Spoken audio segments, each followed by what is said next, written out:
ba kumuha ng Pag-ibig Loyalty Card Plus? Yun yung pag-uusapan natin ngayon dahil share ko sa inyo kung paano nga ba ako kumuha ng Pag-ibig Loyalty Card Plus ngayong June 2026 lang. Bagong-bago. Share ko sa inyo yung mga pinagdaanan ko, yung mga proseso, paano ako nakakuha. Marami kasi nagtatanong, minsan nalilito pa yung iba, paano nga ba talaga kumuha? So I'll tell you exactly, walang paligoy-ligoy, straight to the point. Step by step ko ituturo sa inyo mga proseso. Let's start. Are you ready?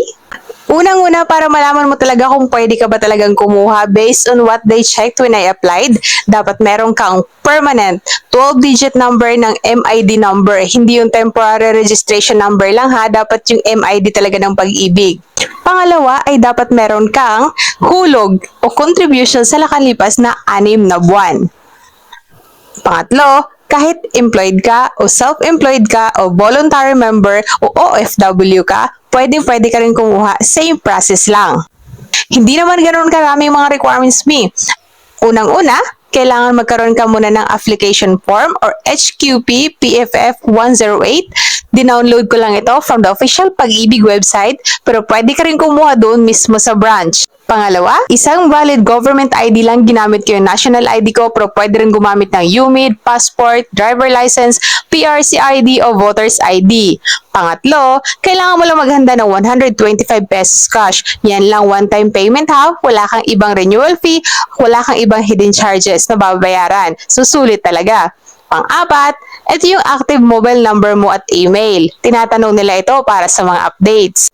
Ito naman yung mga nangyari pagdating ko dun sa mismong branch ng Pag-ibig. Step 1, pumunta ako sa pinakamalapit na Pag-ibig branch ng service ng card issuance. Not all branches print the card on the spot. So better check mo ng available yung kung ano ang service nila. Step 2, kumuha ko ng number. Specifically for loyalty card plus transactions talaga. Marami kasi pwedeng transaction na gagawin dun sa branch, so magpapa-assist ka lang sa guard kung anong kailangan mo para mabigyan ka nila ng tamang number. Step number 3, ibinigay ko yung filled out form at ID ko. Tinignan nila agad ang record ko. Napakabilis lang nun. Step 4, nung na-verify na nila ako, sinabihan na nila ako magbayad ng 125 pesos doon sa desk partner ng bank nila, AUB or Union Bank. Depende sa branch. And I keep my receipt kasi napaka-importante nun. Kaya itago niyo yung mga resibo niyo pag meron na kayo ha.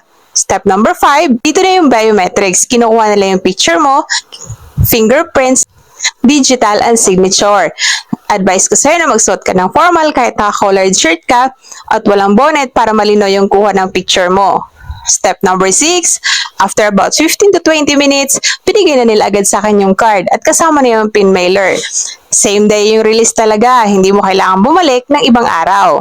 Yun mismo yung nangyari sa mga proseso ng pagkuha ng Pag-ibig Loyalty Card Plus, hindi mo na kailangan maghintay ng napakatagal, basta kumpleto lang yung mga requirements mong dala. But wait, there's more! I-share ko sa inyo kung bakit nga ba ako kumuha ng Pag-ibig Loyalty Card Plus. Here's what I found. Kasi ito yung magiging serves as official Pag-ibig ID for all your transactions. Gumagana rin ito bilang ATM, debit card, so kung may loans ka, mapuproceed yung loans mo doon sa ATM mismo, sa iyong Pag-ibig Loyalty Card mismo, pati yung mga dividends mula sa MP2. Direkta itong mapupunta dito at pwede mong ma-withdraw ka agad. At meron pang kasama itong discount sa mga hospital, butika, gas stations, iba pang mga partners sa mga establishments. Walang expirations, valid ito habang aktibo ka pa rin miyembro ng Pag-ibig. Ito naman yung mga kadalasang naririnig ko mga tanong at based din ito sa mga experience ko na tanong ko rin sa sarili ko at sa iba nung wala pa akong Pag-ibig. Pwede bang mag-apply online? So ngayon, hindi pa pwede kasi kailangan talagang personal presence mo para sa mga biometrics kasi pipicturean ka nga doon at kailangan mong pumirma. So magkano talaga? 125 pesos lang. Walang hidden charges maliban sa pamasahe mo at merienda. Paano kapag nawala o nasira yung card? Kailangan mo lang pumunta sa branch at magpa-replace. Meron lang karagdagang fee.